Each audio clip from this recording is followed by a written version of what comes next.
करीब 24 सालों तक सीरिया की सत्ता पर राज करने के बाद सीरिया के अपदस्थ राष्ट्रपति बशर अल असद 8 दिसंबर 2024 को सीरिया छोड़कर रूस की राजधानी मॉस्को भाग गए थे।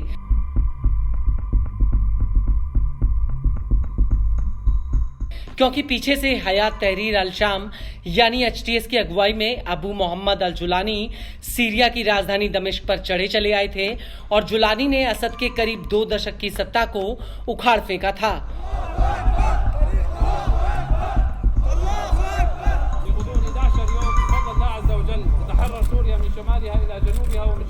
और यहीं से जुलानी सीरिया की सत्ता पर काबिज हुए थे। लेकिन तब से लेकर अब तक जुलानी की इजराइल और अन्य विरोधी गुटों के साथ तनातनी चल रही है। हालांकि जुलानी की सरकार को 7 महीने पूरे हो चुके हैं, लेकिन जुलानी को लेकर अब जो खुलासा हुआ है वो बेहद ही चौंकाने वाला है।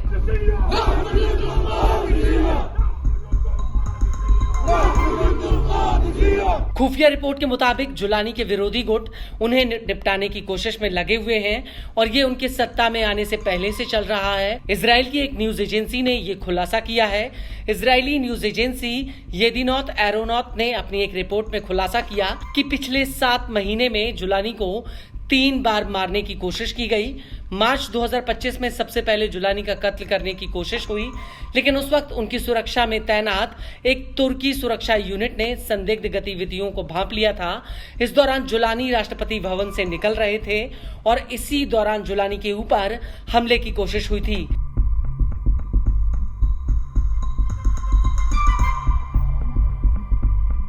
लेकिन सुरक्षा कर्मियों ने हमलावर को पकड़ लिया था। इजरायली न्यूज एजेंसी का कहना है कि उस वक्त जुलानी ने यह आदेश दिया था कि इस घटना को जग जाहिर ना किया जाए, बल्कि इस पूरी घटना को गुप्त रखा जाए।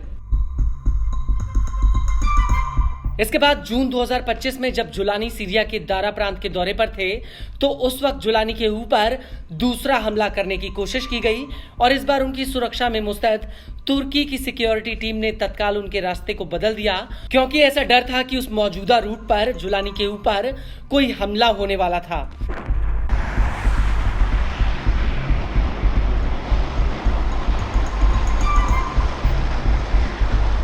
इसके बाद जुलानी पर तीसरा हमला करीब करीब सफल ही होने वाला था।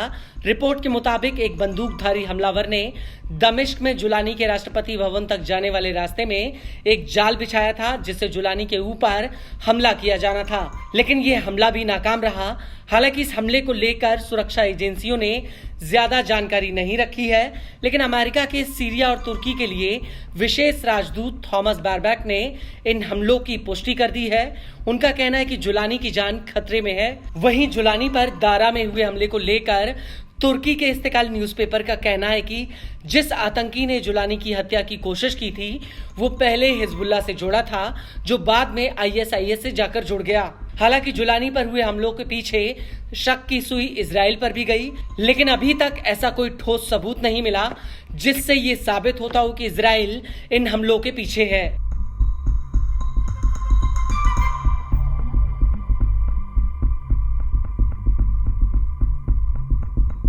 हालांकि जुलानी के विरोधी गुट शुरुआत से ही उनकी जान लेने के लिए उनके पीछे पड़े हुए हैं।